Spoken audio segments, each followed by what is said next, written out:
Oke, saat ini kita mau ngobrol santai sana sini bersama bos-bos ini. Semuanya bos, itu mulai dari bos tambang, itu ada bos porang dan ini bos pitik. Nah, ini ada ayam kampus maupun ayam asli. Oke, Mas Awan, ini Siap. untuk saat pandemi ini. Kamu kan ini tambang, apa ada refocusing juga anggaran untuk proyek-proyek di tambang ini? Bos, ini kita bicara fakta real aja di lapangan. Kita bagaimana kita harus mensikapi kok bilangnya ada refocusing ataupun lengarani dipotong anggaran untuk pertambangan tambang, bagaimana jalan apa tidak, dan bagaimana untuk menata, bagaimana untuk ada kesenjangan atau tidak, ada efek apa tidak, itu jelas. Efek ke kami, tambang kami sebenarnya baru ada sekitar beberapa tempat. Mohon maaf saya tidak riak ataupun sombong, karena memang itu realita. Di kami di Jawa Tengah memang suplai tambang kami itu kan saya datangkan dari Kalimantan, dan begitu pula karena memang butuh cost operasional tinggi, baik itu dari segi angkutan, dari loading dari tambang ke pelabuhan antar pelabuhan dan pelabuhan sampai ke tempat, entah permintaan karena di kabupaten tertentu kita tidak bisa menyebutkan, mohon maaf karena ini intern perusahaan. Nah, ini memang saat ini berkurang, mungkin tidak hanya separuh atau 50%, kita tinggal 30% lah. Oleh sebab itu keterkaitan dengan omset kita itu menurun. Beberapa pegawai atau transporter yang ikut kami, sementara kita rolling, bukan masalah rolling besok tapi cuman nek wong Jawa lengare genjotan, mlebu separuh, nek wis separuh mlebu terus ditoki meneh. Jenenge mlebu metu. Ya gitu. Intinya gitu. Jadi ini jujur saja pada siang menjelang sore ini kita ngobrol sama teman-teman, ada beliaunya pengusaha porang yang baru eksis, Pak Suri dari Karangtengah, dengan pengusaha muda yang muda sekali dan kebetulan baru saja merit. Jujur saja karena terbiasa dia itu di kandang ayam, karena ayam itu kadang yonet jalan engkake itu akhirnya beliau menyadari atas kekurangan, dan arti kekurangan karena orang itu kan harusnya kan saling, mohon maaf, saling berjodoh. Akhirnya endingnya karena keterbiasaan dia di kandang lihat ayam-ayam, alhamdulillah beliau di seminggu 2 minggu yang lalu kalau tidak salah merit, dapat orang dari jauh, dari Bali, katanya arek-arek Bali lebih hebat daripada arek Jawa, gitu cak ngomong kan. Nah itu ya, itu sekelumit dari kita kami. Kalau masalah refocusing saya tidak mau bicara masalah angka, Mas, sorry, angka itu silent bagi kami. Ya, karena segala sesuatu ada yang bisa kita obrolin di publik, ada yang hanya untuk konsumsi pribadi. Terima kasih, salam. Mas Awan ini kan ini kemarin viral bersama Gus Miftah dan Pak Supri. Ini viral gara-gara porang. Ini gimana ini? Sama-sama viralnya ini gimana ini? Oh, kaitan dengan viral itu tergantung cara pemahaman, cara pandang warga masyarakat sebenarnya.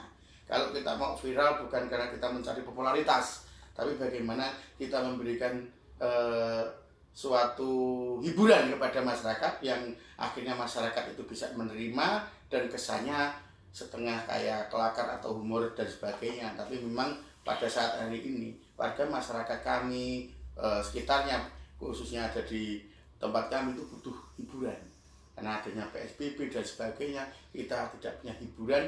Maka dari itu dari saat PSBB sampai hari ini ke tingkat untuk kehamilan sangat tinggi. Karena apa? Mereka tidak bisa bergaul dengan teman dan hanya bisa menggauli istri masing-masing. Tapi maaf, jangan sampai menggauli istri orang. Oke? Oke? Ya. Ini Pak Supri ini kan juga viral tentang di porang. Ini gimana ini ceritanya Pak Supri ini? Ya, baik rekan-rekan nang kamar masuk gue. pemirsa YouTube di MG channel MG Jos. MG sukses. Ya. Kaitan Ya. dengan teknis porang, budaya porang, kita sambung di posting berikutnya ya. Ya. Nah, ini sedikit pemanasan aja. Ini cuma cuplian aja. Cuplian Ya. aja. Besok Selasa kita akan melakukan syuting di kebun. Kita akan kedatangan investor, bukan investor, buyer dari Korea. Kita akan kedatangan 38 tamu dan 3 orang itu dari Korea. Nah itu teknis tentang porang. Sedikit tentang porang. Porang bagi kami adalah solusi pangan masa depan pengganti beras. Itu ada sedikit saja. Kayaknya menjanjikan ya. Menjanjikan. Oh, Karena sangat menjanjikan. konsep ke depan zaman akan bergeser, beras akan diganti dengan beras yang terbuat dari porang. Itu aja. Terima kasih. Nanti kita lanjut di edisi perporangan. Oke. Yang sebenarnya. Ini tadi udah ada pengusaha, udah ada petani porang, dan ini tentunya kan harus ada lauknya dari pengusaha pitik. Ini gimana pengusaha pitik? Assalamualaikum warahmatullahi wabarakatuh. Terima Waalaikumsalam. kasih Mas Margono dari YouTuber MG Jos. Ya. MG Sukses. Bicara tentang perayaman ya, perpitian, saya juga baru berusaha merintis karir di ayam sekitar baru 6 kali panen. Jadi menurut saya di ayam ini karena menjadi bahan pokok kebutuhan masyarakat, tentu saja tidak ada berhentinya untuk pasca panen. Jadi tapi juga ada pasang surutnya di dalam usaha di bidang ayam. Karena apa? Ayam itu kan juga makhluk hidup. Jadi kita istilahnya orang Jawa ngopeni mas, ngopeni makhluk hidup itu juga susah.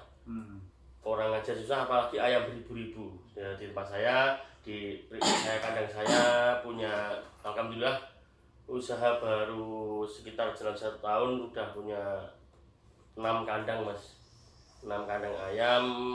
Ini bukan sombong loh ya. Luar Ini biasa itu ya perkembangannya. 6 kandang ayam, per kandangnya isi 7.000. Wah. Jadi itu saya bisa setiap bulan untuk memanen dari kandang satu ke kandang yang lain tuh jangka waktu 1 tahun itu bisa pindah tempat. Dan posisi sekarang anak kandang saya udah ada 12 orang, per kandangnya isi 2 orang. Jadi saya ingin mengembangkan invest itu, dan saya berharap pada pemerintah bahwasanya bisa istilahnya bisa mengayomi kami para peternak ayam untuk bisa menjadi tombak utama dalam kehidupan ekonomi di Indonesia ini aja. Ini kandangnya banyak, terus penghasilannya tidak hanya dari perpitian. Kira-kira meh nikah nih lah mas. Menurut saya cita-cita istrinya cuma 1 aja mas, tapi kalau di luar temennya banyak itu nggak masalah, itu aja. Itu beda sama Pak Wawan ya. Tanggapi Pak Wawan. Tanggapi. Sebenarnya beliau ini pengusaha ayam ini, mohon maaf, dia memang tidak mau sombong, itu lebih dari 7 kandang. Saya tahu persis itu. Makanya dia karena terobsesi karena banyaknya ayam, berapa ekor. Terus endingnya kemarin juga kita banyak ngobrol, kok kenapa belum berani menikah dan sebagainya, padahal dengan banyaknya aktif atau penghasilan yang tinggi. Akhirnya beliau mencoba untuk belajar meniti kehidupan baru.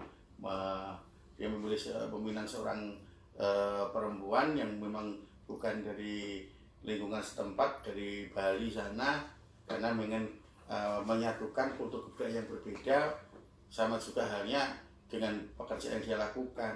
Dia punya anak kandang beberapa, disatukan dengan satu semak yang sama, punya cita-cita untuk menjadi tombak ekonomi warga masyarakat sekitarnya. Itu tidak lebih tidak kurang, karena hampir sama yang dia lakukan untuk tujuan kehidupan di masa depan. Saya paham banget, tapi jujur mas, kaitannya dengan mau berapa kita saya tidak mau ngerti. Tapi sebelum saya ngobrol ini sebenarnya ini saya mau tanya, ini yang pertama kok memang yang sudah beberapa kali masih jelas kan gitu. Kalau kaitan masalah sah dan resmi dan tidak itu tergantung akad nikah yang ada disetujui oleh satu agama dan dua pemerintah. Banyak kok teman-teman itu yang di rumah itu hanya satu tapi di belakang layar ternyata ada beberapa induk ekor ayam di belakang itu. Maaf, saya berbicara masalah ayam ini ya. Jangan disalah persepsikan. Beliau itu satu di rumah, yang lain ada di bawahnya. Istilah tidak, itu tidak. Tapi ya tidak menutup kemungkinan. Ini hanya sekedar gojekan. Tapi yang jelas kita cari sisi baiknya saja kaitannya dengan perbincangan ngobrol-ngobrol sana semari ini. Intinya memang kita berbagi. Selamanya kita tuh anak-anak muda memang harus berkarya. Milenial orang bilang ngobrol, ngomong harusnya berani untuk istilahnya bagaimana caranya berjuang untuk mencari legalitas kehidupan yang jelas. Dari segi penghasilan kita oleh Ta'ala kita kembalikan kepada Tuhan bahwasanya kerja keras tidak akan mengkhianati hasil. Mantap. Apa betul itu yang dibicarakan Pak Wawan itu? Benar sekali. Oh Mas. benar. Jadi yang di rumah cuma satu, Iya. tapi oh iya. Oh, Terus saya bicaranya masalah ekor ayamnya Bang, Ayam. bukan ya karena kalau ayam itu cuma 1-2 itu namanya bukan peternak ayam Bang. oh iya. Nah, itu hanya pencinta ayam. Nah, jadi mohon maaf kita harus membedakan antara itu ayam berkokok dan ayam bertelur. Iya kan? Gitu. Nah, Bedanya apa ini, Mas Imran? Nah, harusnya yang bisa menerangkan. dibicarakan ini. Sulit memahami saya Mas. Memahami ini maksudnya Pak Wawan ini apa. Ya pada intinya itu saja, kami dari peternak ayam ingin menggugah semangat masyarakat kaum milenial bahwasanya walaupun hidup kita seperti ini kita harus tetap berjalan. Itu aja. ya sama halnya kita semuanya yang namanya orang berusaha itu pasti pada risikonya lah. Kalau kita itu terlalu istilahnya fokus ke ini ke itu tanpa ada tambahan untuk kita tuh biar relaksasi, ngobrol sama gojek-gojek, berkelakar dengan teman atau kepada masyarakat, setidaknya kita memperpanjang usia. Ya, di mana kita mau dapat untung seberapa banyak mah, yang namanya manusia pasti akan tercari. Tidak ada cukupnya. Dia kata-kata cukup itu sangat berat. Yang penting cukup itu hanya cukup apa? Cukup apabila kita punya sesuatu kegiatan. Cukup makan, cukup untuk dolan, cukup untuk seneng, cukup untuk bayar utang. Itu sudah bagus. Loh, Pak Wawan apa punya utang? Wah, alhamdulillah syukurlah sampai hari ini mohon maaf saya tidak riak, tidak ada sombong. Saya banyak sekali.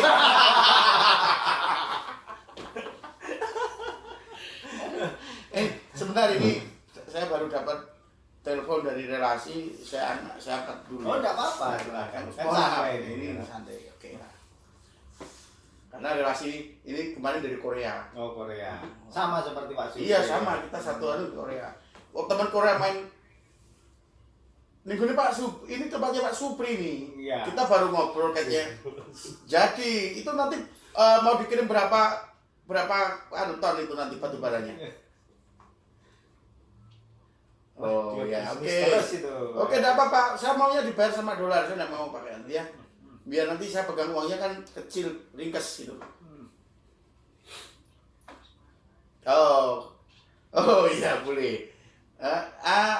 Sampai mana Bapak? Posisi di mana nih?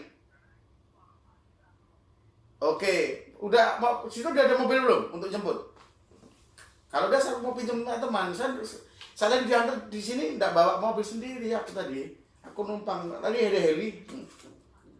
Oh, berarti aku udah jadi pinjam mobil ini.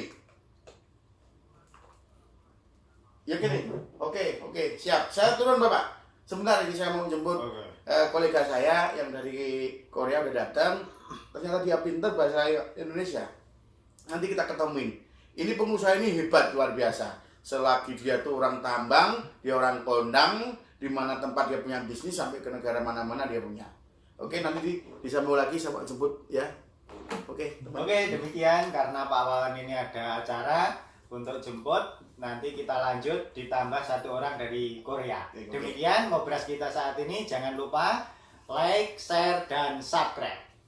Jos. MG Jos.